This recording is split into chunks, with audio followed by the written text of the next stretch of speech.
ठीक है, तो पहले दिन हम लोग देखे थे कि हाइड्रोजियोलॉजी का जो बेसिक कॉन्सेप्ट है। स्क्रीन आ रहा है ना? हाँ दादा। हम्म। तो आज हम लोग देखेंगे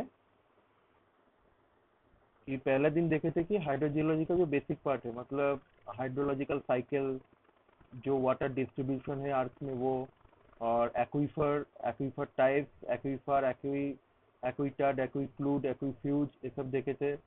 कितना टाइप का एक्वीफर होता है, वर्टिकली कैसे वाटर डिस्ट्रीब्यूशन, कैसे लेयर, सॉइल लेयर डिस्ट्रीब्यूशन होता है वाटर का, zone of aeration, zone of saturation, ये सब हम लोग देखे थे पहले दिन, पहले क्लास में। तो आज हम लोग जहाँ से पूरा न्यूमेरिकल पार्ट आता है हाइड्रोजियोलॉजी का, तो उधर वो वाला पार्ट आज पढ़ेंगे। और ये पार्ट दो दो पार्ट में डिवाइड है। आज मैं पूरा जो फॉर्मूला है सब पूरा करवा दूंगा, और जो न्यूमेरिकल वाला पार्ट है इसका नेक्स्ट नेक्स्ट जो हाइड्रोजियोलॉजी का क्लास होगा उसमें होगा। ठीक है। हाँ। हम्म। ठीक है।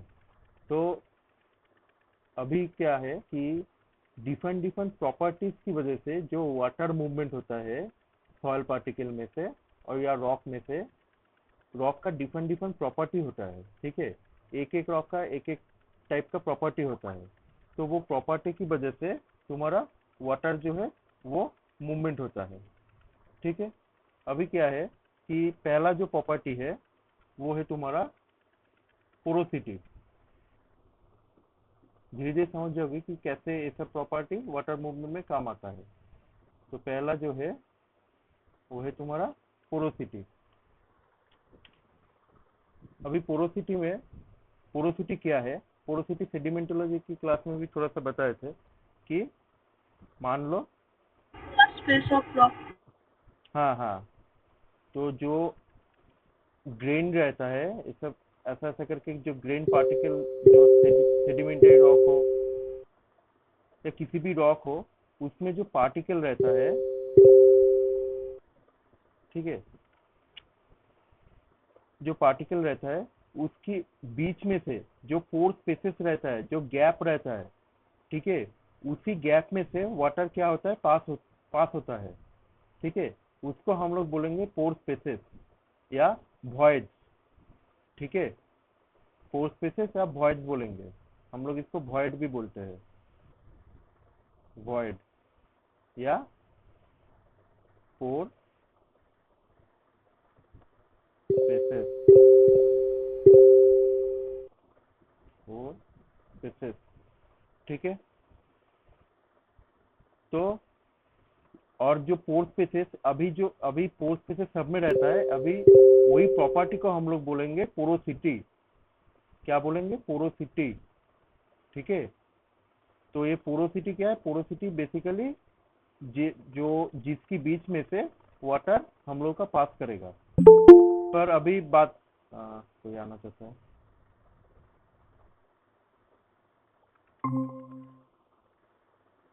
तो ये है पोरोसिटी। अभी हम बाद में हम लोग देखेंगे कि हर एक पोरोसिटी तुम्हारा वाटर पास नहीं करेगा। कुछ डेफिनिट टाइप ऑफ पोरोसिटी है, एक डेफिनिट टाइप ऑफ पोरोसिटी है जो ही सिर्फ वाटर पास करेगा, बाकी जो पोरोसिटी पोर स्पेसेस है वो वाटर पास नहीं करेगा। हेलो, थोड़ा म्यूट कर दो।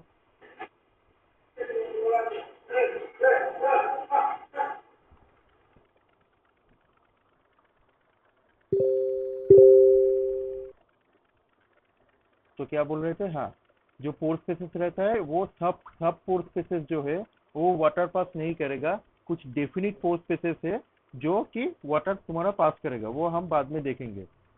ठीक है। तो यही यही प्रॉपर्टी को हम लोग बोलेंगे पोरोसिटी। अभी पोरोसिटी का जो फॉर्मूला होता है वो लिख लो। पोरोसिटी कौन सा साइन से डिनोट होता है, फाई। ठीक है, फाई इक्वल टू, ये फॉर्मूला लिख लो, वॉल्यूम ऑफ वॉइड, जो पोर स्पेसेस का वॉल्यूम है वो डिवाइडेड बाय तुम्हारा टोटल जो रॉक का वॉल्यूम है। टोटल वॉल्यूम, ये है तुम्हारा इंटू 100%। जो पोरोसिटी है वो परसेंटेज में लिखा जाता है, ठीक है, इसका कोई यूनिट नहीं होता है। तो volume of voice by total volume, कैसे भी लिखते हैं, V volume of voice bye we T total volume into 100, जो 100%, ठीक है। पोरोसिटी का फॉर्मूला समझ में आया? हाँ तो volume of voice by total volume into 100%, ये तुम्हारा पोरोसिटी का जो তাহলে बेसिक। এখানে ভলিউম অফ ভয়েডস এর টোটাল ভলিউমটা তো দেওয়া থাকবে কোশ্চেনে। हाँ हाँ हाँ, सब दिया जाएगा, तो पोरोसिटी निकालना पड़ेगा, ठीक है। আচ্ছা ये है तुम्हारा बेसिक जो पोरोसिटी का फॉर्मूला है। अभी पोरोसिटी का और भी बहुत सारा फॉर्मूला है, आगे देखेंगे, ठीक है। अभी क्या है, दो टाइप का डेंसिटी होता है, ठीक है। थोड़ा डेंसिटी में आ जाओ, density,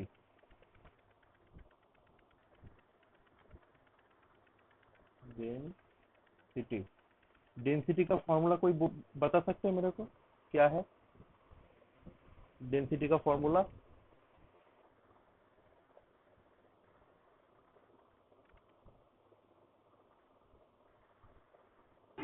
M by mass by volume. Yes, तो mass, mass by volume, mass by volume, ठीक है। अभी टू टाइप का डेंसिटी होता है। एक है तुम्हारा पार्टिकल डेंसिटी,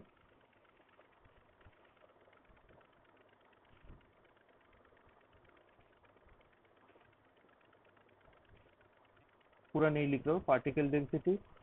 और दूसरा है तुम्हारा बल्क डेंसिटी,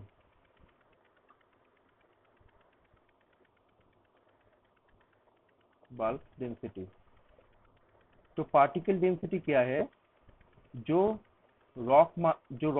जो तुम्हारा जो रिजर्वर रॉक है, ठीक है, जो रिजर्वर है उसमें जो रॉक पार्टिकल रहता है, वो एक एक पार्टिकल का जो डेंसिटी होता है, ठीक है तुम्हारा।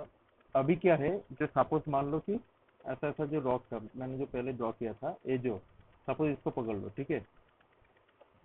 इधर ये सपोज पांच पांच इधर तुम्हारा पार्टिकल है।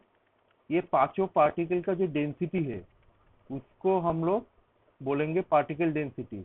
पर ये जो वॉइड स्पेसेस है ना, ये जो वॉइड है, इसके बीच में तो वॉइड है, इसको हम लोग नहीं पकड़ेंगे। सिर्फ जो पार्टिकल है उसको ही, उसका ही डेंसिटी को पकड़ेंगे। मतलब उसका ही जो यूनिट तुम्हारा यूनिट वॉल्यूम में जो मास रहेगा उसको ही तो डेंसिटी बोलेंगे ना। तो उसका ही जो यूनिट वॉल्यूम में जो मास निकलेगा उसको ही हम लोग पार्टिकल डेंसिटी बोलेंगे, ना कि ये फोर स्पेसेस हम लोग ऐड नहीं करेंगे।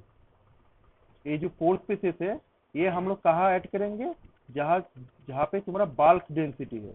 बाल्क डेंसिटी में क्या है कि जो रॉक पार्टिकल है, ये पार्टिकल का डेंसिटी भी ऐड होगा, प्लस तुम्हारा ये जो फोर स्पेसेस है उसका भी डेंसिटी तुम्हारा ऐड होगा। तब तुम्हारा जाके टोटल जो पूरा ओवरऑल जो डेंसिटी मिलेगा एक रिजर्वर रॉक का, तब उसको हम लोग बोलेंगे bulk density. But particle density तुम्हारा सिर्फ जो पार्टिकल प्रेजेंट है उधर, उसका ही डेंसिटी को हम लोग बोलेंगे, ठीक है। बल्क डेंसिटी और पार्टिकल डेंसिटी समझ में आया? हाँ ठीक है, एक में तुम्हारा सिर्फ पार्टिकल लिया जा रहा है जो पार्टिकल डेंसिटी है, एक में तुम्हारा पार्टिकल प्लस तुम्हारा फोर स्पेसेस लिया जा रहा है, तब उसको हम लोग बोलेंगे बल्क डेंसिटी, ठीक है। अभी बल्क डेंसिटी और पार्टिकल डेंसिटी के साथ भी पोरोसिटी का एक रिलेशन है, वो अभी लिख लो।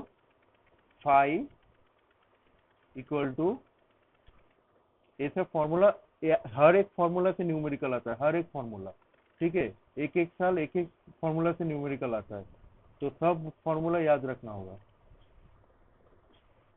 रो M minus rho D by rho M.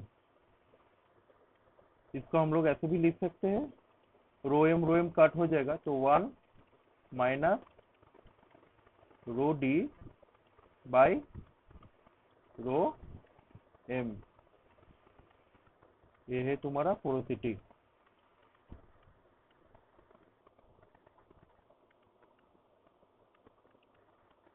जो रो डी है तुम्हारा, रो डी जो है ये है तुम्हारा बल्क डेंसिटी, और जो रो एम है वो मिनरल और पार्टिकल डेंसिटी है, वो है तुम्हारा पार्टिकल डेंसिटी। समझ में आया? ये फॉर्मूला लिख लो।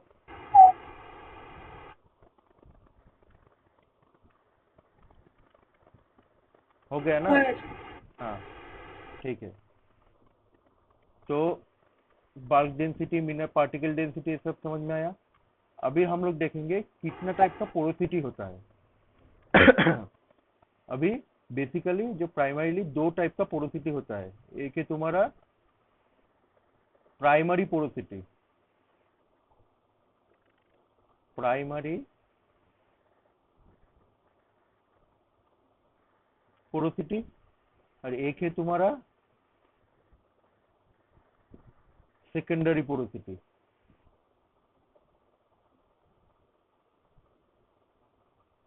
एक है तुम्हारा प्राइमरी पोरोसिटी, एक है तुम्हारा सेकेंडरी पोरोसिटी।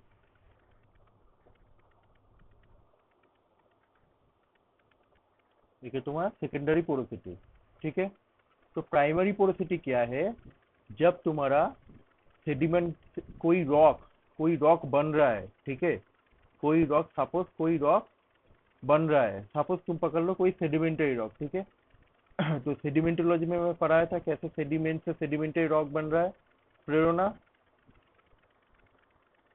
वो लास्ट जो दो प्रोसेस मैंने बोला था क्या क्या? लिथिफिकेशन और डायजेनेसिस। हाँ, तो लिथिफिकेशन और डायजेनेसिस की वजह से जब तुम्हारा सेडिमेंट जो होता है वो सेडिमेंटरी रॉक में ट्रांसफॉर्म होता है, वही ट्रांसफॉर्म होने की टाइम, ठीक है, उसी टाइम जो इनहेरेंट जो फोर स्पेसिस प्रोड्यूस होता है उसके अंदर, ठीक है। तो क्या होता है कि ऐसा ऐसा करके, ऐसा ऐसा करके एक के ऊपर एक आता है ना, उसके ऊपर ऐसा आता है, उसके ऊपर ऐसा आता है, ऐसा ऐसा करके आता है।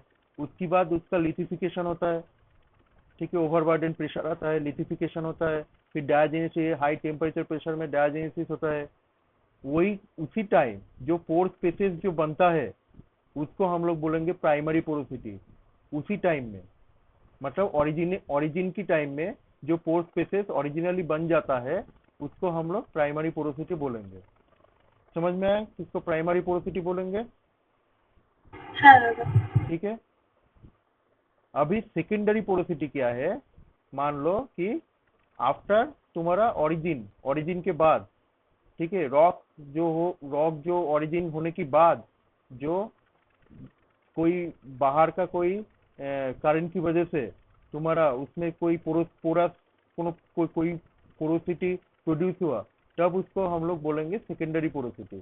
सपोज तुम्हारा ऐसा एक रॉक मास है, पिछले दिन जो पढ़ा था ना, लीकी एक्वीफर हाँ। पढ़ा था ना। हाँ, तो उधर क्या हुआ था, वो इग्नियस रॉक में या मेटामॉर्फिक रॉक में फ्रैक्चर हुआ था, उसकी वजह से लीकी एक्वीफर हुआ था ना। तो हाँ वो दादा। तो इग्नियस रॉक या मेटामॉर्फिक होने की बाद में तुम्हारा फ्रैक्चर जनरेट हुआ ना। तो ऐसे ही किसी रिजर्वर रॉक में एक बार बाद में तुम्हारा कोई फ्रैक्चर ऐसा करके जनरेट हुआ, किसी करके फ्रैक्चर जनरेट हुआ ऐसा करके, ठीक है। तब ये फ्रैक्चर भी तुम्हारा पोरस स्पेस की तरह ही काम करेगा, ठीक है। उसको हम लोग बोलेंगे सेकेंडरी पोरोसिटी। ये मिनाइल डिसोल्यूशन की वजह से भी ये पोरस जो पोर स्पेसेस होता है ये प्रोड्यूस हो सकता है।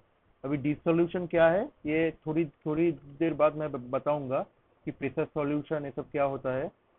हाँ, वो मेटामॉर्फिक का थोड़ा चीज है। तो अभी के दादा, लिए हाँ बोलो। मुझसे हम्म, হুম। বলছি যে ওই যে প্রাইমারি পোরোসিটির সময় তো বললে যে লিথিফিকেশন আর ডায়াজেনেসিসের টাইমটাতে যে পোরোসিটিটা হবে সেটাকে হ্যাঁ হলো হ্যাঁ হ্যাঁ প্রাইমারি পোরোসিটি হ্যাঁ বলা হবে। হ্যাঁ। কিন্তু ডায়াজেনেসিসের সময় কি পোরোসিটি হতে পারে? মানে ওটা তো লিথিফিকেশনের সময় পোরোসিটি হবে না? लिथिफिकेशन की जब टाइम पोरोसिटी हो पर डायजेनेसिस की टाइम तो वो और भी कॉम्पैक्ट होगा ना, तब पोर स्पेसेस रिड्यूस হ্যাঁ। होगा। ठीक है, पोर स्पेसेस जो है আচ্ছা रिड्यूस আচ্ছা। होगा, पर पोर स्पेसेस तभी प्रोड्यूस हो जाएगा। मतलब बोलने का मतलब था कि जब ओरिजिन के टाइम, ठीक है, जब ओरिजिन होता है सेडिमेंटरी रॉक, ठीक है, जब सेडिमेंटरी रॉक जब पूरा सेडिमेंटरी रॉक बन गया, वो बनने की टाइम जो वो किसी भी प्रोसेस में बन सकता है। अभी बनने की टाइम जो হ্যাঁ। पोरोसिस बनता है उसको हम लोग प्राइमरी पोरोसिटी बोलेंगे। अभी डायजेनेसिस में আচ্ছা। क्या होगा कि वो और भी ज्यादा हाई प्रेशर टेम्परेचर कॉम्पैक्शन ये सब ज्यादा होगा। तब क्या होगा तब क्या होगा, पोरोसिटी पे इफेक्ट होगा कि पोरोसिटी कम हो जाएगा। हाँ, पर मैं बोलना चाह रहा था হ্যাঁ। कि पोर स्पेसिस वो जो ओरिजिन जो होता है सेडिमेंटरी रॉक उसी टाइम बनता है। ठीक है, तुमने ठीक ही बोला, लिथिफिकेशन আচ্ছা। की टाइम ही पोरोसिटी बनेगा। हाँ, तो डायजेनेसिस की टाइम जो होता है वो पोर स्पेसेस और घट जाता है, और लिथिफिकेशन भी जितना ज्यादा होगा उतना पोरोसिटी कम होता जाएगा। हाँ। হ্যাঁ। ठीक है। हम्म। बेसिकली जो लिथिफिकेशन होता है ना, लिथिफिकेशन का दो तुम्हारा होता है, एक है बारियल होता है। दो प्रोसेस होता है लिथिफिकेशन का, एक तुम्हारा बारियल, बारियल मतलब जो सेडिमेंटरी बेसिन में तुम्हारा जब सेडिमेंट आता है, ठीक है, सेडिमेंट आके जमा होने लगता है, तब बारियल होता है। वो जो बारियल होता है ना, वो बारियल की टाइम ही मेनली पोर स्पेसिस जेनरेट होता है।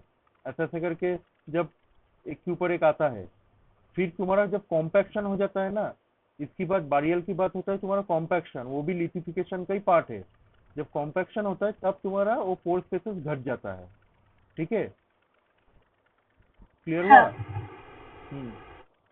হ্যাঁ দাদা। हाँ, अभी जो सेकेंडरी सेकेंडरी पोरोसिटी है, सेकेंडरी पोरोसिटी की टाइम, सेकेंडरी पोरोसिटी बेसिकली जो फ्रैक्चर जनरेट होता है या तुम्हारा मिनरल डिसोल्यूशन होता है।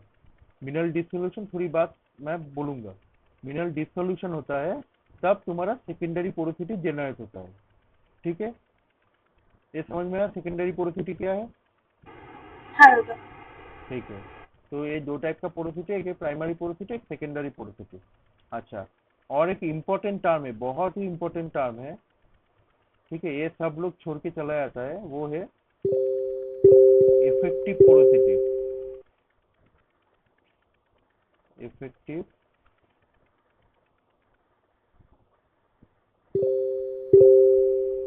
इफेक्टिव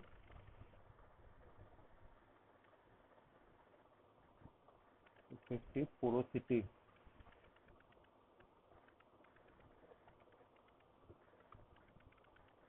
अच्छा, पहले मैं बोल देता हूँ फिर तुमको फोटो दिखाता हूँ। तो इफेक्टिव पोरोसिटी क्या है, तो मैंने जब पहला जो लाइन बोल रहा था इधर, जब पोर स्पेसेस बोल रहा था कि डेफिनिट कुछ पोर स्पेसेस है, पोर स्पेसेस तो रहेगा ही, पर उसमें से कुछ पोर स्पेसेस ऐसा रहेगा जिसमें से फ्लूइड फ्लो होगा। ठीक है, कुछ डेफिनिट पोर स्पेसेस में से ही फ्लूइड फ्लो होगा, बाकी पोर स्पेसेस में फ्लूइड फ्लो नहीं होगा। ठीक है, वही कॉन्सेप्ट इधर है, इफेक्टिव पोरोसिटी। इफेक्टिव पोरोसिटी मतलब जब पोर स्पेसेस इंटरकनेक्टेड होता है अपने आप में, तब तुम्हारा उसमें से फ्लूइड फ्लो होगा, तब उसको हम लोग बोलेंगे इफेक्टिव पोरोसिटी। ठीक है, एक फोटो दिखाता हूँ तब समझ में आएगा। अच्छा, ये वाला फोटो, ठीक है। हाँ, अभी देखो, ये जो है, ये वाला देखो, मैं मेरा लाइन देखो, ये देखो, ये जो पोर स्पेसेस है, ये देखो, ऐसा ऐसा करते हुए ये अपने आप में इंटरकनेक्टेड है ना, पोर स्पेसेस है ना। হ্যাঁ। अच्छा, ये वाला इंटरकनेक्टेड है। अभी देखो, ये वाला ये वाला देखो, इधर देखो ब्लॉक हो गया है पोर स्पेसेस, इधर इधर नहीं आ पाएगा, इधर इधर ये नहीं आ पाएगा, হ্যাঁ। इधर नहीं आ पाएगा। ये जो इधर जो पूरा जो ग्रे ग्रे करके दिया हुआ है, ये वाला पोर स्पेसेस देखो, इधर भी ब्लॉक हो गया है। तो कुछ कुछ पोर स्पेसेस ऐसा रहेगा कि ब्लॉक होके रहेगा, और कुछ कुछ पोर स्पेसेस ऐसा रहेगा कि इंटरकनेक्टेड रहेगा। जो जो इंटरकनेक्टेड पोर स्पेसेस रहेगा उसमें से ही तुम्हारा फ्लूइड फ्लो होगा। ठीक है, इसलिए उसको हम लोग इफेक्टिव पोरोसिटी बोलते हैं। जो अच्छा। हाइड्रोकार्बन जो होता है, जो जियोलॉजिस्ट होता है, हाइड्रोकार्बन जियोलॉजिस्ट होता है जो, ठीक है, जो ऑयल ऑयल इंडस्ट्री में काम करते हैं, ठीक है, उन लोगों को बोला जाता है कि पोर स्पेसेस का इवेल्युएशन करो। ठीक है, तो उधर उन उन लोगों को देखना पड़ता है, वो लोग पोर स्पेसेस तो निकाल लेगा, हाँ हाँ, इतना परसेंट ऑफ पोर स्पेसेस है, हाँ, तो इधर से हम लोग ऑयल ऑयल को हम लोग निकाल सकते हैं। पर वो इंटरकनेक्टेड पोर स्पेसेस को निकालना पड़ेगा, तभी हम लोग वो जो ऑयल फ्लो है उसको हम लोग निकाल सकते हैं। अगर इंटरकनेक्टेड नहीं रहा, अपने में कनेक्टेड नहीं रहा, तब ऑयल इधर उधर उधर उधर थोड़ा थोड़ा ही जमा रहेगा, जो इकोनॉमिकली वायबल नहीं होगा। पर अगर इंटरकनेक्टेड रहा, सपोज ए वाला पोर्शन जो मैंने अभी ड्रॉ किया इंटरकनेक्टेड है ना, तो इंटरकनेक्टेड मतलब ए वाला पोर्शन हम पूरा एक्सट्रैक्ट कर सकते हैं। तो इसलिए ऑयल इंडस्ट्री में ये जो इफेक्टिव पोरोसिटी है ना, इसका वैल्यू बहुत ज्यादा है। ठीक है, हम लोग हाइड्रोजियोलॉजी तो पढ़ रहे हैं, पर ये हाइड्रोजियोलॉजी का कॉन्सेप्ट ऑयल इंडस्ट्री में भी सेम ही है। ठीक है, समझ में आया? हाँ हाँ। तो effective porosity is very important. Pore spaces, ठीक है, पोर स्पेसेस पर वो इंटरकनेक्टेड होना चाहिए, तभी हम लोगों का काम का है, नहीं तो कोई काम का नहीं है। ठीक है, तो ये गया इफेक्टिव पोरोसिटी। क्लियर ना इफेक्टिव पोरोसिटी? हाँ दादा। ठीक है, अभी देखेंगे क्या क्या फैक्टर्स है जो पोरोसिटी को, पोरोसिटी किस किस फैक्टर में डिपेंडेबल है। ठीक है, तो factor number one,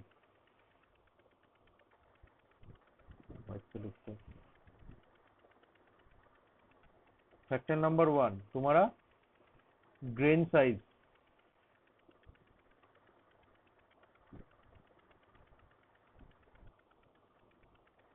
grain size,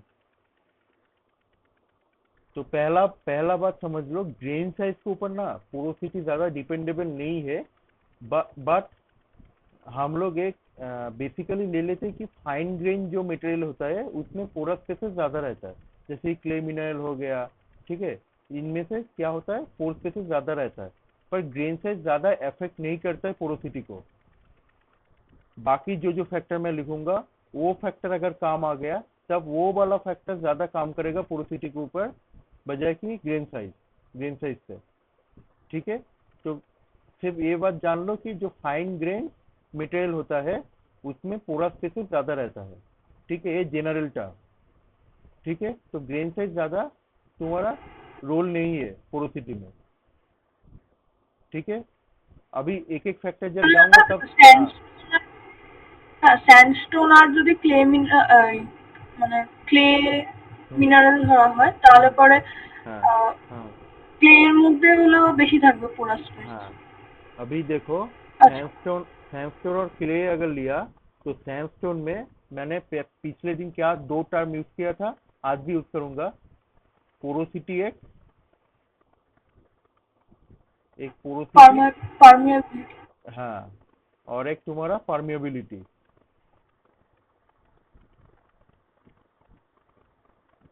permeability,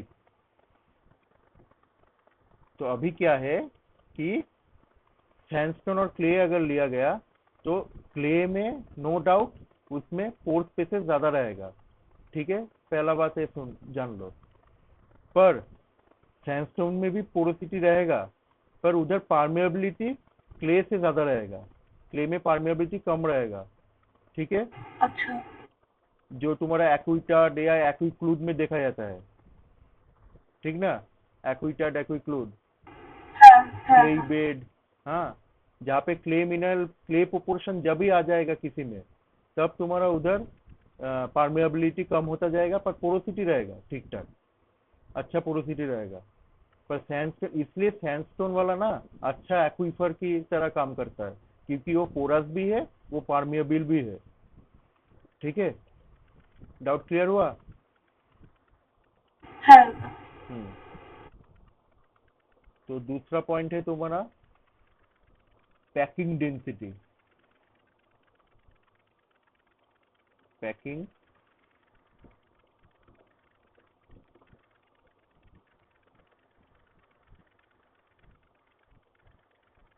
packing density. तो पैकिंग डेंसिटी मतलब जो पहला जो बोले थे कि वो लिथिफिकेशन की टाइम, ठीक है, वैसे ही थोड़ा कॉन्सेप्ट है कि ग्रेन जो पैकिंग जो होता है, जो cubic packing, hexagonal packing, rhombohedral packing, ठीक है, ये क्रिस्टलोग्राफी में पढ़ाया जाएगा, मिनोलॉजी में। तो वो जो पैकिंग होता है, पैकिंग जितना डेंस होगा, ठीक है, जितना पैकिंग डेंस होगा, कि जितना कॉम्पैक्ट होगा, जितना अपने अपने आप में कॉम्पैक्ट होगा, उतना तुम्हारा क्या होगा, पोर स्पेसेस जो होगा वो घटता जाएगा। ठीक है, ये समझ में आ रहा है ना? जितना तुम्हारा जितना तुम्हारा पैकिंग होगा, ठीक है, पहले तुम्हारा ऐसा, मैं फोटो दिखाता हूँ, नहीं छोड़ो, पहले ड्रॉ करके समझो फिर फोटो दिखा। ऐसा ऐसा है, फिर और एक क्लियर ड्रॉ करते हैं। पहले ऐसे ऐसे था, अभी वो कॉम्पैक्शन की वजह से और भी ज्यादा पैक्ड हुआ। अभी क्या हुआ,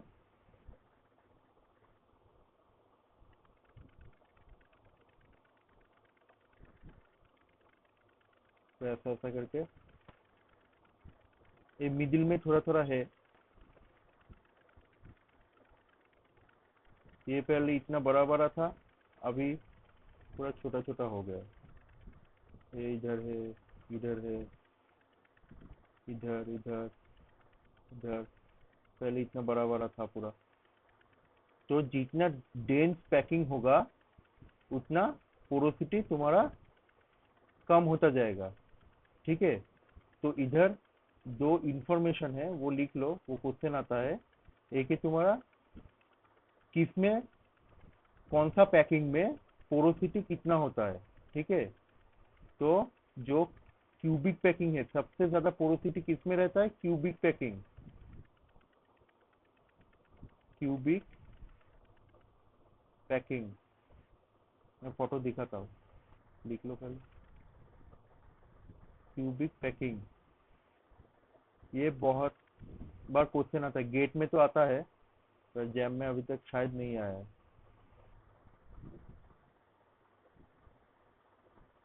क्यूबिक पैकिंग में जो पोरोसिटी रहता है, वो रहता है 47.6%।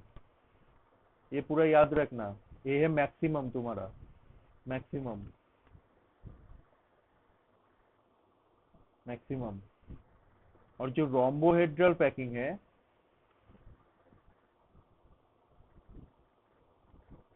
रोम्बो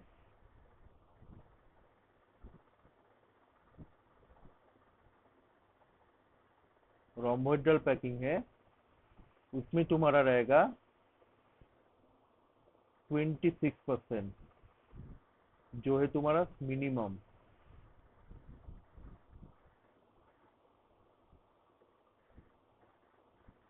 अच्छा प्रेरणा, तुम्हारे लिए होम टास्क रहेगा, इसकी बीच में जो आता है पूरा, ठीक है, जितना पैकिंग आता है, ठीक है, उसका एक चार्ट बनाना कि किस किसका कितना तुम्हारा पोरोसिटी रहता है।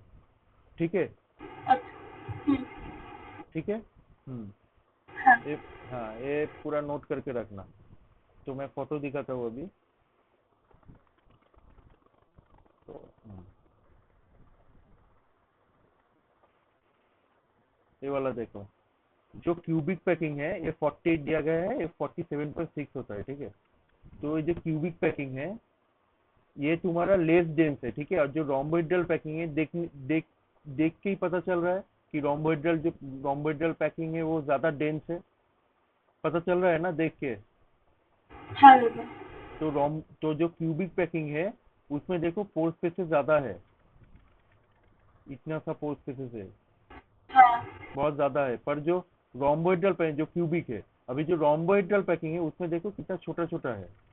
ठीक है, छोटा छोटा करके है, तो इसलिए इसका बहुत ज्यादा कम है, 26%। ठीक है, 26% पोरोसिटी है। और इधर तुम्हारा 47.6% है पोरोसिटी। तो जितना तुम्हारा डेंस पैकिंग होगा उतना तुम्हारा पोरोसिटी घटता जाएगा। ठीक है, समझ में आया? हाँ तो हाँ, हो गया। ठीक है, ये पैकिंग हो गया। अभी मैं बोलूँगा सॉर्टिंग। अभी आएगा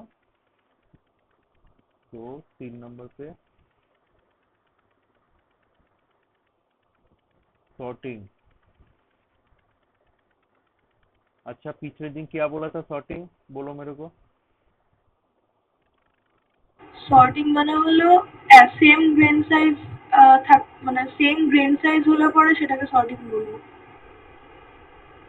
मैंने मतलब जो ग्रेन साइज का डिस्ट्रीब्यूशन है वो जितना হ্যাঁ सिमेट्रिकल रहेगा, जितना एसिमेट्रिकल रहेगा उतना तुम्हारा सॉर्टिंग कम होता जाएगा। ফোর ठीक है। সর্টিং হবে। हाँ, और अगर एक ही साइज का या एक या दो साइज का ही मतलब ग्रेन साइज अगर ज्यादा पॉपुलेशन में रहा, डोमिनेंट में रहा, और बाकी ग्रेन साइज का तुम्हारा कम थोड़ा थोड़ा करके रहा, तब वो वेल सॉर्टेड रहेगा।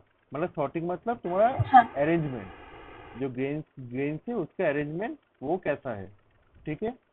अभी सॉर्टिंग सॉर्टिंग सॉर्टिंग भी तुम्हारा पोरोसिटी पे इफेक्ट करेगा। ठीक है, कैसे करेगा? मान लो तुम्हारा, ये जो इस फोटो से समझ लो, ये देखो, ये तुम्हारा क्या है, वेल सॉर्टेड है। ये सॉर्टेड लिखा गया है तो इसको पकड़ लो, वेल सॉर्टेड। ये पुअरली सॉर्टेड। क्या लिखा गया है? ऑल द सेम साइज, मतलब सेम साइज के मिनरल ज्यादा प्रेजेंट है,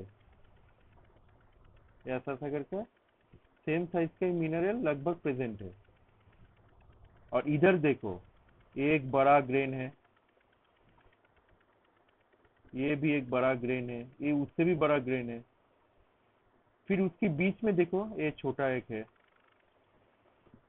ये एक छोटा है, उससे भी छोटा छोटा इधर बहुत सारा है। तो मतलब क्या है, ये वेल सॉर्टेड नहीं है, क्योंकि डिफरेंट डिफरेंट ग्रेन साइज इधर प्रेजेंट है, पर इधर सिमिलर ग्रेन साइज भी प्रेजेंट है। तो जहाँ पे सिमिलर ग्रेन साइज प्रेजेंट है उसको हम लोग वेल सॉर्टेड बोलेंगे, और जिधर तुम्हारा डिफरेंट ग्रेन साइज प्रेजेंट है उसको हम लोग पुअरली सॉर्टेड बोलेंगे। भी वेल सॉर्टेड मटेरियल में देखो, जैसे कि इधर सेम साइज का जो पार्टिकल प्रेजेंट है, इसलिए क्या हुआ है, इस बीच में बहुत सारा गैप क्रिएट हुआ है, बहुत सारा पोर स्पेसेस क्रिएट हुआ है। पर इधर क्या हुआ है, इधर बड़ा बड़ा ग्रेन अरेंजमेंट के बाद जो पोर स्पेसेस था वो छोटे छोटे ग्रेन्स में सब ब्लॉक कर दिया है, इसलिए पोर स्पेसेस बहुत ज्यादा कम है। समझ में आ रहा है कैसे হ্যাঁ पोरली सॉर्टेड में कैसे तुम्हारा पोर स्पेसेस कम होता जा रहा है? হ্যাঁ हाँ, तो इधर बड़ा बड़ा ग्रेन है, और बड़ा बड़ा ग्रेन के बीच में जो पोर स्पेसेस रहना चाहिए उधर तुम्हारा छोटा छोटा ग्रेन प्रेजेंट है, इसलिए इधर पोर स्पेसेस बहुत ज्यादा कम है। पर इधर सेम साइज का ही तुम्हारा पार्टिकल प्रेजेंट है, इसलिए पोर स्पेसेस तुम्हारा ज्यादा मिल रहा है। क्लियर? सॉर्टिंग और पोरोसिटी में হ্যাঁ कैसे सॉर्टिंग की वजह से पोरोसिटी। ठीक है ना? হ্যাঁ ठीक है, ये हो गया सॉर्टिंग। अभी आएगा डेप्थ। Depth simple. अच्छा प्रेरणा, बोलो डेप्थ में क्या होगा अगर ज्यादा डेप्थ में तुम जाओगे। ठीक है, आर्थ सरफेस से, ये सपोज आर्थ सरफेस तुम्हारा, ठीक है, क्वेश्चन समझ लो पहले। ये तुम्हारा आर्थ सरफेस, अभी तुम बहुत ज्यादा डेप्थ में जा रहा है, तो इधर तुम्हारा पोरोसिटी कम होगा या ज्यादा होगा जितना नीचे जाओगे? পোরোসিটি কমবে। कम होगा, क्यों कम होगा? কারণ সেডিমেন্ট গুলো তো ওপরে থাকবে মানে সারফেসে থাকবে না তো আহ, प्रेशर प्रेशर कॉन्सेप्ट लगाओ।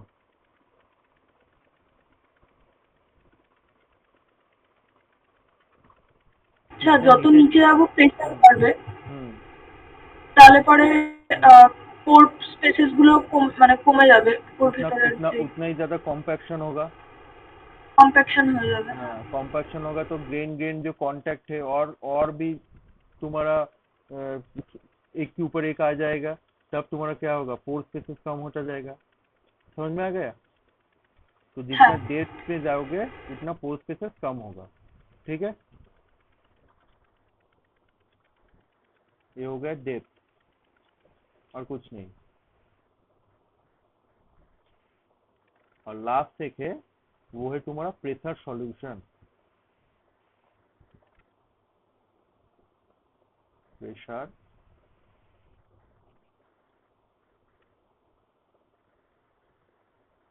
प्रेशर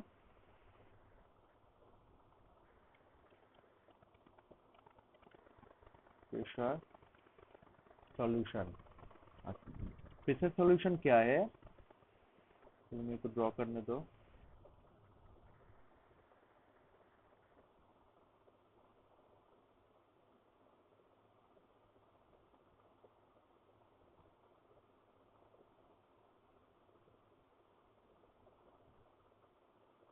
ठीक है, मान लो ऐसा करके ग्रेन पार्टिकल है, अभी फिर से ऐसा ही प्रेशर आ रहा है,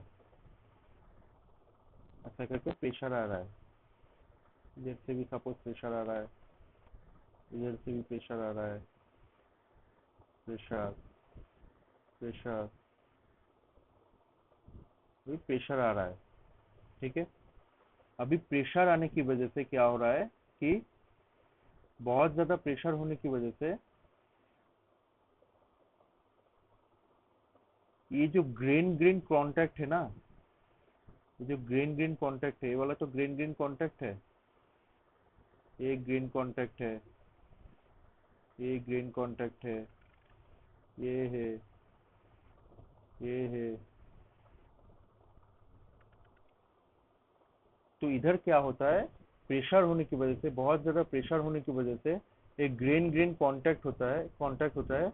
एक कांटेक्ट में क्या होता है कि मिनरल जो है वो तुम्हारा प्रेसिपिटेट हो जाता है, इधर जो है मिनरल प्रेसिपिटेट हो जाता है। ठीक है, अभी प्रेसिपिटेट कहाँ होगा, ये पोर स्पेसिस में ये प्रेसिपिटेट हो जाएगा, ऐसा करके इधर तुम्हारा प्रेसिपिटेट हो जाएगा मिनरल। ठीक है, ड्यू टू हाई प्रेशर तुम्हारा ग्रेन ग्रेन कांटेक्ट में मिनरल तुम्हारा प्रेसिपिटेट हो जाता है, डिसोल्यूशन, पहले तो तुम्हारा डिसोल्यूशन होता है। ठीक है, डिसोल्यूशन होके इधर ही प्रेसिपिटेट हो जाता है, ऐसा करके प्रेसिपिटेट हो जाता है।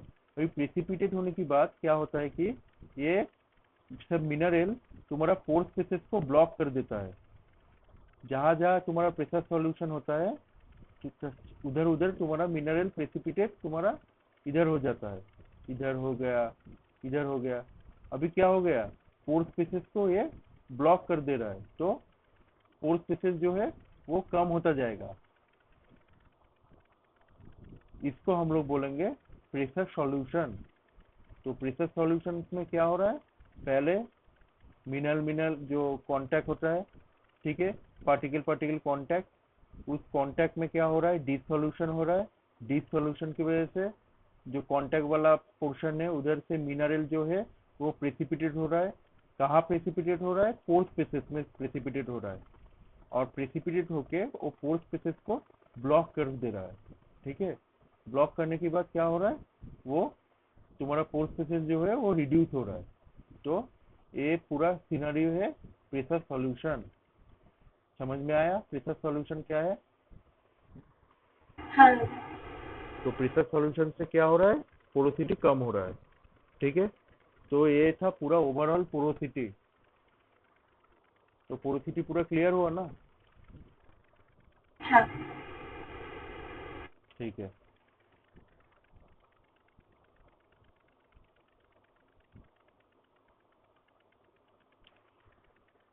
अभी और एक है कि टर्म है, प्रेरणा ये सब नोट कर रहे हो ना? हाँ। हाँ बोलो। ठीक है, वॉइड रेशियो।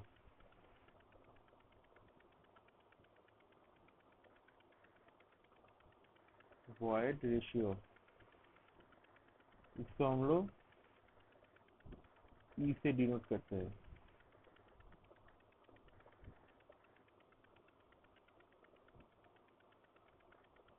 हम लोग ई से डिनोट करते हैं। तो इधर हम लोग क्या लिखते हैं कि वॉल्यूम ऑफ वॉइड बाय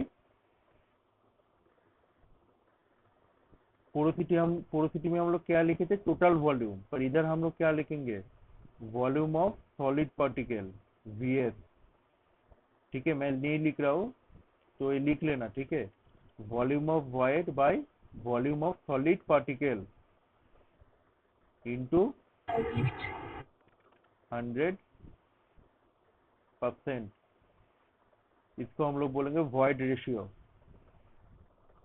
और पोरोसिटी और वॉइड रेशियो में क्या रिलेशन है, फाई इक्वल टू, ये जैम में आया है, ठीक है, इससे न्यूमेरिकल, यही फॉर्मूला से, ई बाई ई प्लस 1। ये तुम्हारा पोरोसिटी और वॉइड रेशियो का relation.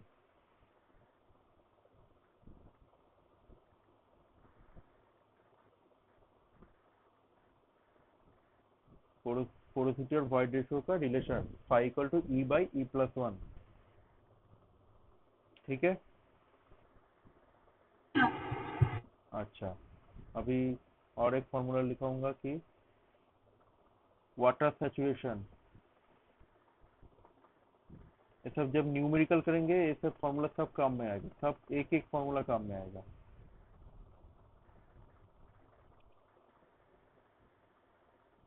Water saturation,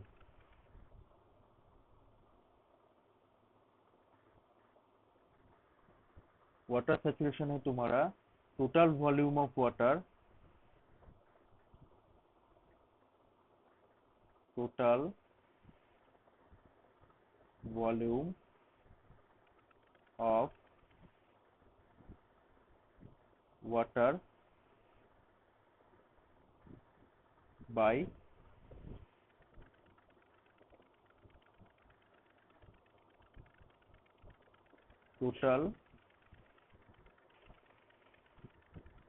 total volume of void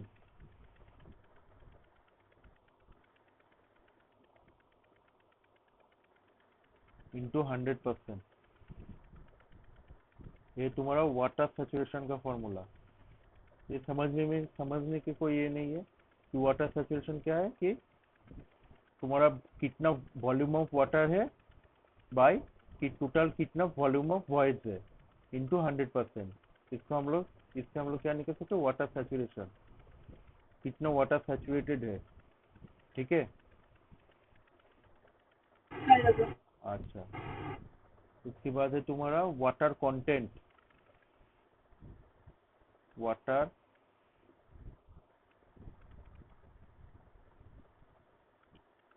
content, geology में सर लोग बोलते हैं ना कि पूरा ही कॉन्सेप्चुअल है। अभी लग रहा है पूरा कॉन्सेप्चुअल है।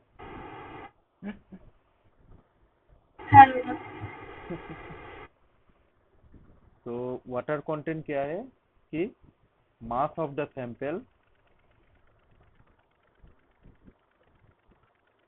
मास ऑफ सैंपल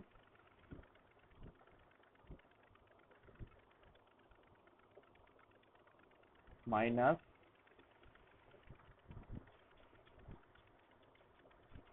ड्राई मास। मतलब ये जो मास ऑफ द सैंपल है ये विथ प्रेजेंट ऑफ वाटर तुम्हारा सैंपल का जो मास है, और ड्राई मास जो है तुम्हारा विदाउट वाटर जो सैंपल का मास है। ठीक है, by dry mass into dry মাসটা তাহলে বুঝবো কি করে যে কত মানে কি? হুম হুম হুম বলছি যে ওই মাস অফ স্যাম্পল মানে তো ওয়াটার আর যে ওয়াটার প্রেজেন্ট যে স্যাম্পলের হুম মধ্যে, হুম হুম হুম আর ড্রাই মাস মানে যেটার মধ্যে ওয়াটার প্রেজেন্ট থাকবে না। মানে কিন্তু ड्राई मास ওটা नहीं তাহলে लेने, বুঝবে কি করে? ड्राई मास जो वाटर वाटर सैचुरेटेड जो सैंपल है उसको अभी लेबोरेटरी में उसको ड्राई किया जाता है, ठीक है। अभी ड्राई करके उसका फिर से वेट किया जाता है, तब जो माइनस होगा और उसके साथ जो ड्राई मास का डिवीजन होगा, तब तुम्हारा जो वाटर कंटेंट है प्रीवियसली वो मिल जाएगा। समझ में आया? আচ্ছা। मतलब कितना वाटर प्रेजेंट है वो सैंपल में। হ্যাঁ। पहले सैंपल को वाटर में अगर तुम्हारा ड्राई सैंपल रहा, तब उसको पहले वाटर में, ड्राई सैंपल तो नहीं रहेगा, हम लोग हाइड्रोजियोलॉजी में काम कर रहे हैं, तो वाटर सैचुरेटेड एक सैंपल लेंगे, उसका वेट करेंगे, फिर उसको क्या करेंगे, लेबोरेटरी में डिफरेंट प्रोसेस से उसको ड्राई करेंगे, ठीक है। ड्राई करने के बाद उसका वेट लेंगे, फिर उसको माइनस करेंगे, फिर डिविजन करेंगे तुम्हारा ड्राई मास से, ठीक है। तो जो मिलेगा उसको हम लोग बोलेंगे वाटर कंटेंट, ठीक है। হ্যাঁ। हम्म। तो ये हो गया, ये कुछ फॉर्मूला था। अभी फिर से अभी थ्योरी में आ जाते हैं। अभी आएंगे इधर हाइड्रोजियोलॉजी में, एक एक थ्योरी के साथ एक एक फॉर्मूला है, ठीक है। तो अभी दो टर्म देखेंगे, एक है परमिएबिलिटी,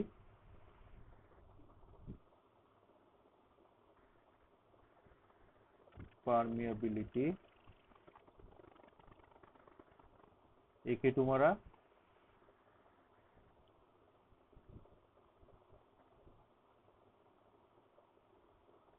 हाइड्रोलिक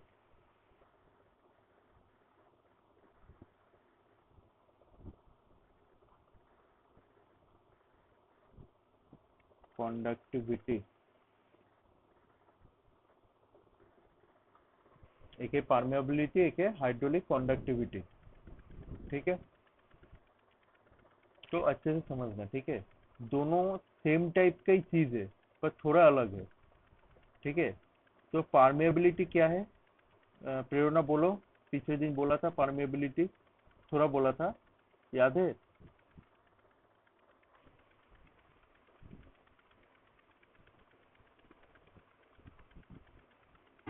হ্যাঁ দাদা বলছি। পারমি हम्म। साउंड नहीं आ रहा है।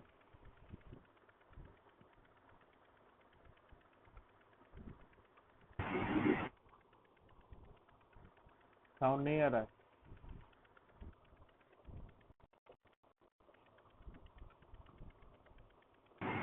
हम्म।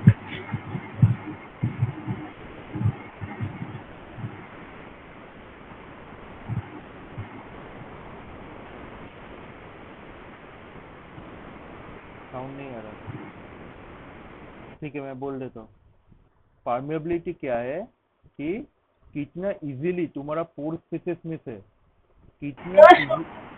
শোনা हाँ हाँ, बोलो बोलो बोलो बोलो। হ্যাঁ, পারমিয়াবিলিটি হলো যে পোরোসিটি থাকবে সেই পোরা স্পেসের মধ্যে দিক দিয়ে আহ, हम्म।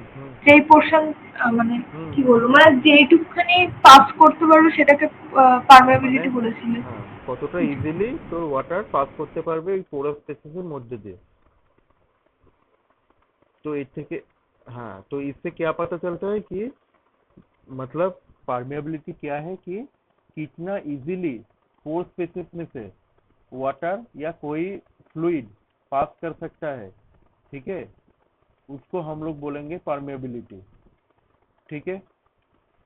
तो इससे क्या पता चलता है, परमेबिलिटी तुम्हारा कोई एक रॉक रॉक बॉडी का, जैसे पोरोसिटी इनहेरेंट प्रॉपर्टी है तुम्हारा, एक तो सेकेंडरी पोरोसिटी अलग है, ठीक है, वो बाद में जनरेट हो सकता है, पर बेसिकली तो तुम्हारा वो इनहेरेंट प्रॉपर्टी है कोई एक रॉक का, कि हाँ इसी रॉक का इतना पोरोसिटी है। जैसे कि तुमने बोला सैंडस्टोन और क्ले, कि हम लोग ऐसा ऐसा पकड़ सकते हैं कि क्ले का पोरोसिटी सबसे ज्यादा होता है, सैंडस्टोन से उससे थोड़ा कम होता है, ठीक है। तो उसका क्या है, मतलब इनहेरेंट प्रॉपर्टी है, ठीक है।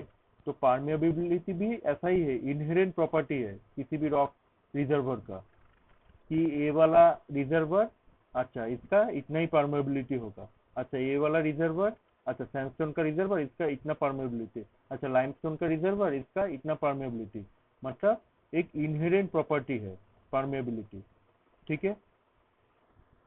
ठीक है, समझ में आया? अच्छा। अच्छा, हाँ। ये पॉइंट करके रखना, ठीक है, क्योंकि इसके बाद में हाइड्रोलिक कंडक्टिविटी में आएंगे आएंगे तो कैसा डिफरेंस है परमेबिलिटी से वो देखेंगे। तो पहला पॉइंट क्या था कि वाटर कितना इजीली फोर स्पेसेस में से फ्लो कर सकता है, उसको हम लोग बोलेंगे परमेबिलिटी, एक पॉइंट।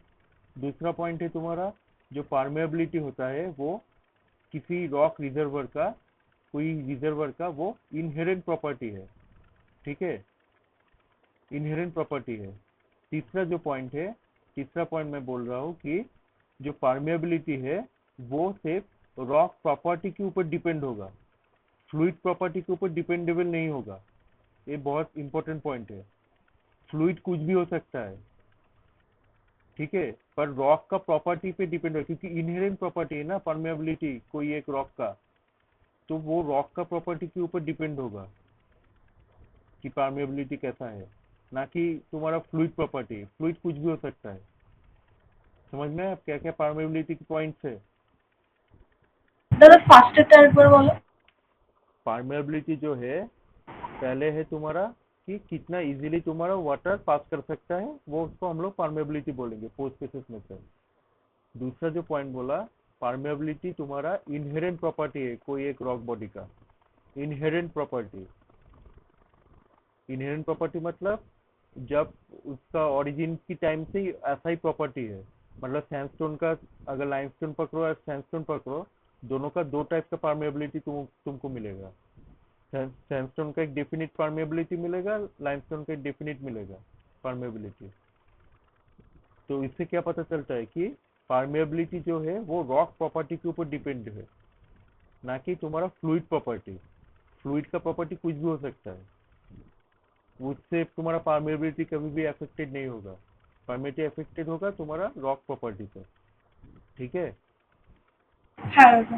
अच्छा, और एक इम्पोर्टेंट पॉइंट कि फार्मूला, ये हाइड्रोजियोलॉजी में बहुत इंपॉर्टेंट है, ठीक है, यूनिट।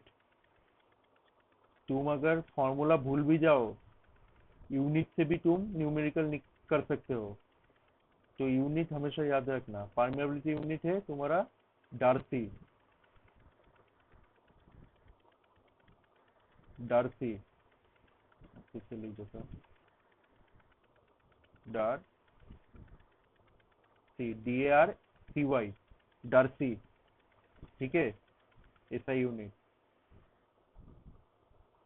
सिर्फ डार्सी याद रखना, ठीक है, परमेबिलिटी की यूनिट, ठीक है। हाँ दादा। परमेबिलिटी की सब पॉइंट नोट कर लियो ना? हाँ। ठीक है। अभी आएंगे हाइड्रोलिक कंडक्टिविटी। अभी देखो, लिख लियो ना कॉपी में? हाँ हाँ दादा। हाँ, अभी अभी देखो हाइड्रोलिक कंडक्टिविटी के साथ उसका डिफरेंस। हाइड्रोलिक कंडक्टिविटी क्या है, ये भी तुम्हारा दिखाता है कि वाटर कैसे फ्लो होता है, ठीक है, कितने इजीली फ्लो होता है, पर इधर एक रेट मेंशन होता है कि कितना रेट से तुम्हारा वाटर या कोई फ्लूइड फ्लो हो रहा है फोर स्पेसेस में से, उसको हम लोग बोलेंगे हाइड्रोलिक कंडक्टिविटी। एक फ्लो रेट होता है। इधर क्या हुआ था, इधर से कितना इजीली पास कर रहा है उसको हम लोग बोल रहे हैं, पर इधर क्या हो रहा है, कितना रेट से पास कर रहा है, एक रेट, एक वैल्यू दे रहा है, ठीक है, हाइड्रोलिक कंडक्टिविटी। समझ में आ रहा है? अरे बार बोलो। परमेबिलिटी में क्या बोला मैंने, परमेबिलिटी में बोला कि कितना इजीली फ्लो कर रहा है, मतलब कितने इजीली उधर से पास कर रहा है। पर हाइड्रोलिक कंडक्टिविटी में क्या है, इजीली तो पास कर रहा ही है, उसके साथ क्या ऐड हो रहा है, कितना रेट से पास हो रहा है, कितना रेट, अच्छा। रेट, RAT, रेट, कितना रेट से पास कर रहा है। जब यूनिट बोलूंगा तब समझ में आ जाएगा, ठीक है, कितना रेट से पास कर रहा है, इसका यूनिट पहले लिख लो, मीटर पर डे। अभी समझ में आया? हाँ। Metre per day, metre per day. अभी ये लग रहा है रेट, ठीक है, मीटर पर डे इसके यूनिट है। तो कितना रेट से पास कर रहा है, रेट से पास कर रहा है, उसको हम लोग बोलेंगे हाइड्रोलिक कंडक्टिविटी। अच्छा, और एक पॉइंट है, इधर क्या बोला मैंने, परमेबिलिटी जो है वो क्या होता है कि रॉक की प्रॉपर्टी के ऊपर डिपेंडेबल है, पर हाइड्रोलिक कंडक्टिविटी बोथ रॉक का प्रॉपर्टी और फ्लूइड का प्रॉपर्टी दोनों के ऊपर ही डिपेंडेबल है। तो डिफरेंस पता चला परमेबिलिटी और हाइड्रोलिक कंडक्टिविटी। हाँ। अच्छा, तो इन दोनों के बीच एक फॉर्मूला है, ठीक है, वो अभी मैं लिख रहा हूँ, बहुत इंपॉर्टेंट फॉर्मूला।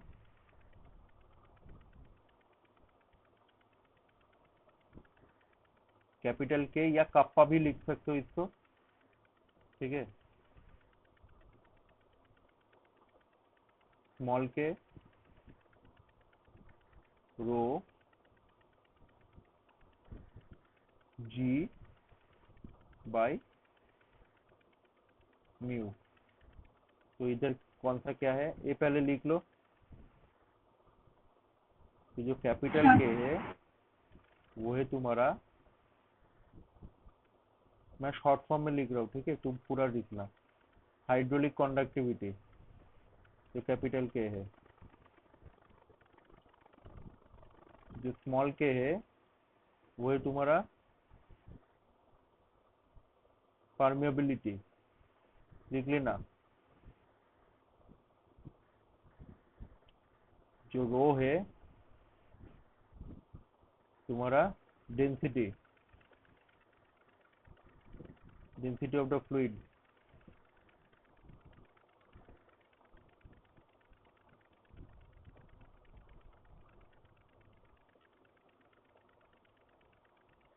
जो जी है तुम्हारा एक्सेलरेशन ड्यू टू ग्रेविटी।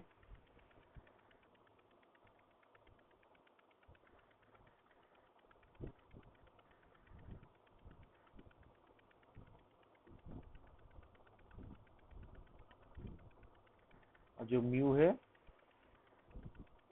वो है विस्कोसिटी फ्लूइड का।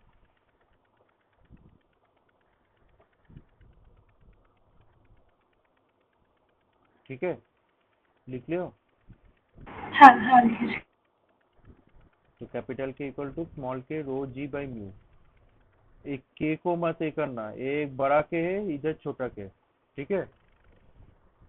ये छोटा के है वो है हाँ परमेबिलिटी। और अच्छा, ये परमेबिलिटी को इंट्रिंसिक परमेबिलिटी बोलते हैं, ठीक है, इंट्रिंसिक एक ही टर्म है, ठीक है, डिफरेंट बुक में डिफरेंट लिखा हुआ है। इंट्रिंसिक,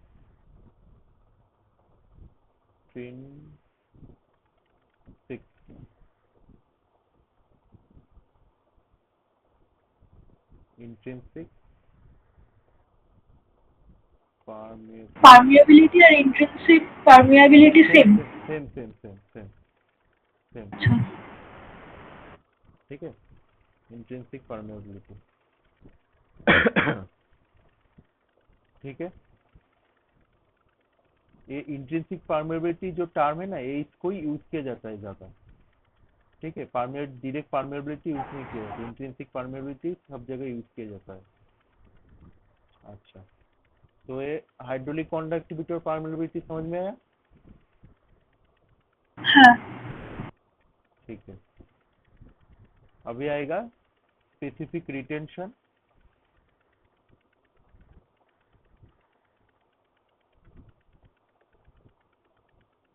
स्पेसिफिक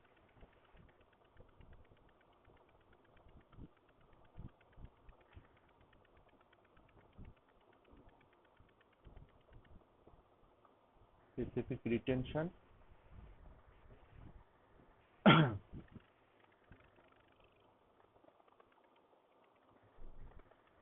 स्पेसिफिक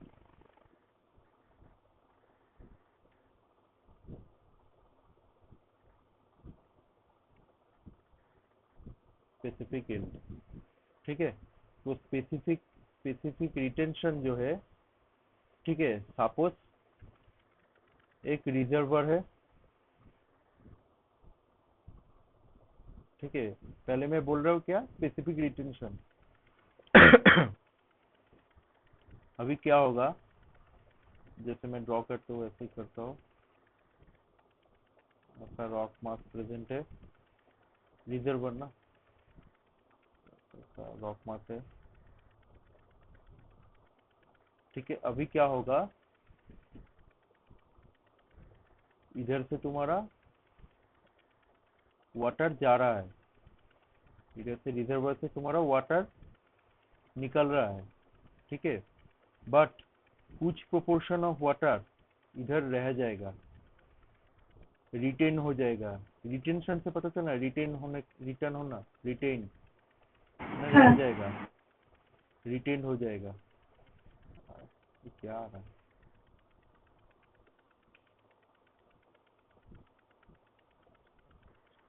तो ड्यू टू तुम्हारा क्या है, intergranular force and cohesive force, जो ग्रेन के बीच में जो फोर्स होता है ना, उसको कोहेसिव फोर्स बोलते हैं, ठीक है, वही फोर्स की वजह से ग्रेविटी की अगेंस्ट में तुम्हारा, ग्रेविटी की वजह से क्या होता है, वाटर हमेशा फ्लो ही होता है नीचे नीचे की तरफ, ठीक है, पर ग्रेविटी के अगेंस्ट में तुम्हारा क्या होगा, ये जो कोहेसिव फोर्स है, ये तुम्हारा वाटर को रिटेन कर देगा पोर स्पेसेस में, जिसको हम लोग बोलेंगे स्पेसिफिक रिटेंशन, ठीक है। तो स्पेसिफिक रिटेंशन का जो फॉर्मूला है, एस आर इक्वल टू जो रिटेन, जो वॉल्यूम, जो रिटेन्ड वाटर है उसका volume by total volume into तुम्हारा 100, ये है तुम्हारा स्पेसिफिक रिटेंशन, जो रिटेन्ड वाटर हुआ उसका वॉल्यूम बाय नीचे टोटल वॉल्यूम।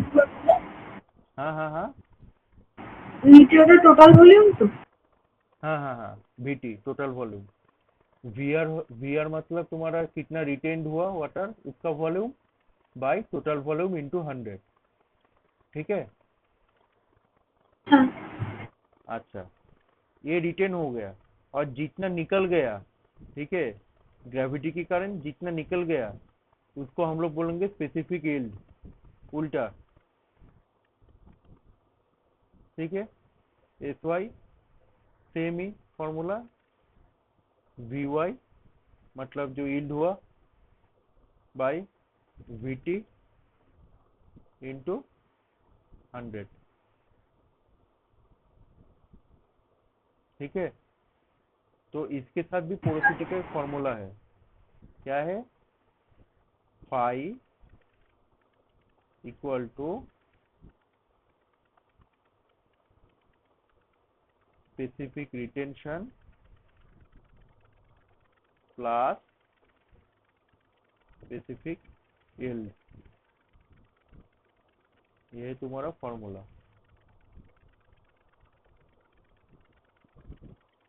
इससे भी क्वेश्चन आया है, ये सिंपल एक फॉर्मूला से भी, phi equal to S R plus S Y, लिख लियो। हाँ। हो गया, ठीक है, अभी नेक्स्ट में जाएंगे। ज़्यादा तो नहीं हो रहा है ना? हाँ ये ठीक है। ठीक है, जहाँ लगेगा कि ज़्यादा हो रहा है उधर स्टॉप कर देना बोल देना। तो अभी आएगा ट्रांसमिसिविटी,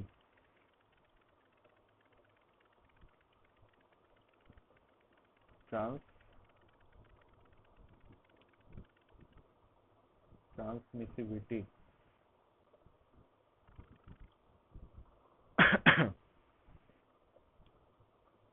हाइड्रोलिक कंडक्टिविटी में जो हाइड्रोलिक कंडक्टिविटी है उसमें हम लोग क्या देखे थे कि फ्लो रेट, ठीक है, देखो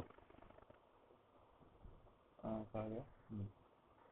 जो परमेबिलिटी और हाइड्रोलिक कंडक्टिविटी, जो पहला जो टर्म था वो था पहले हम लोग कहाँ से स्टार्ट किए थे, पोरोसिटी, ठीक है, सबसे जो बेसिक चीज है पोर स्पेसेस, उधर से हम लोग कहाँ पे आया, परमिएबिलिटी, मतलब अभी वाटर कैसे इजीली फ्लो कर रहा है।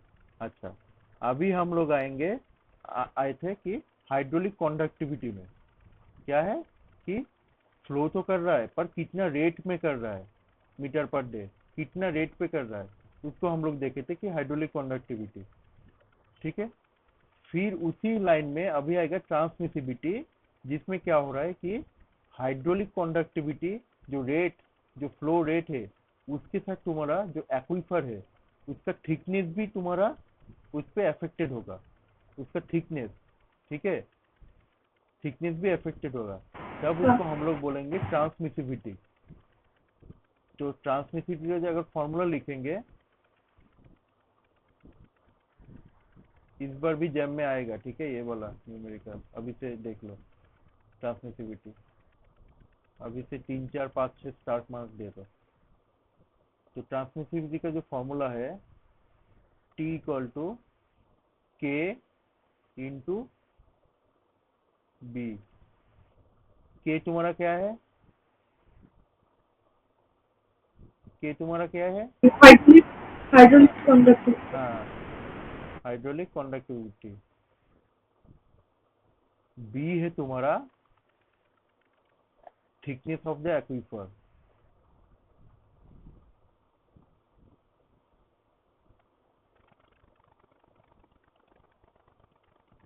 थिकनेस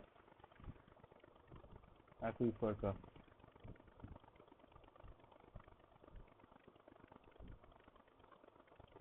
तो सिर्फ देखो, मतलब सब तुम्हारा इंटरकनेक्टेड है फॉर्मूला, ठीक है। तुमको अगर ये दिया गया, सपोज तुमको इधर से, हाँ, ये वाला फॉर्मूला, ठीक है, ये वाला फॉर्मूला, मतलब सपोज पकड़ लो कि इधर से तुमको के निकल, मतलब ऐसा एक न्यूमेरिकल दिया गया है जिधर से तुमको हाइड्रोलिक कंडक्टिविटी निकालना पड़ेगा, ठीक है। फिर वो हाइड्रोलिक कंडक्टिविटी अगर निकल लिया, तब तुम्हारा अगर क्वेश्चन में रहा कि ट्रांसमिसिविटी या इसके साथ तुम्हारा थिकनेस भी दिया गया, ठीक है, अगर थिकनेस भी दिया गया तब तुमको क्या करना पड़ेगा, पहले हाइड्रोलिक कंडक्टिविटी निकालना पड़ेगा, फिर इस हाइड्रोलिक कंडक्टिविटी को थिकनेस से इंटू करना पड़ेगा, तब तुमको ट्रांसमिसिविटी मिलेगा। क्वेश्चन तुम्हारा देगा कि ट्रांसमिसिविटी कितना होगा, तुमको वैल्यू सब इसका दिया जाएगा और थिकनेस दिया जाएगा, इसके साथ ऐड तुम्हारा होगा थिकनेस, ये दिया गया, तुमको बोला है ट्रांसमिसिविटी निकालो, तब तुमको पूरा दिमाग चक्कर आ जाएगा ना कि इसका तो फॉर्मूला इसके साथ था, तो ट्रांसमिसिविटी कहाँ से आ गया। तब तुमको क्या करना पड़ेगा, इधर से पहले हाइड्रोलिक कंडक्टिविटी निकालना पड़ेगा, फिर हाइड्रोलिक कंडक्टिविटी से वो थिकनेस वाला जो दिया गया है, ये थिकनेस, इसको इंटू करने से तुम्हारा ट्रांसमिसिविटी निकल आएगा। तो सबके साथ सब इंटरकनेक्टेड है फॉर्मूला, और ये इतना कॉम्प्लेक्स नहीं आता है, ये डायरेक्ट इसी फॉर्मूला से न्यूमेरिकल आ जाता है। मैं पहले दिन बोला था ना कि हाइड्रो का बहुत इजी क्वेश्चन आता है, बहुत ही इजी। तो ये फॉर्मूला बहुत ज़्यादा इम्पोर्टेंट है, ठीक है। हाँ, हाँ। अभी हम लोग दो इम्पोर्टेंट चीज़ देखेंगे जो अब तक जैम में नहीं आया है, वो कभी भी आ सकता है। एक है, इधर भी दो टर्म है। अच्छा, और ज़्यादा आगे बढ़ूँ क्या इधर ही स्टॉप कर दूँ? দাদা এতটুকুই থাক, আগের ফর্মুলাগুলো করতে হবে আবার। क्योंकि बहुत ज़्यादा फॉर्मूला है ना, इसलिए रिकॉर्डिंग स्टॉप कर दूँ।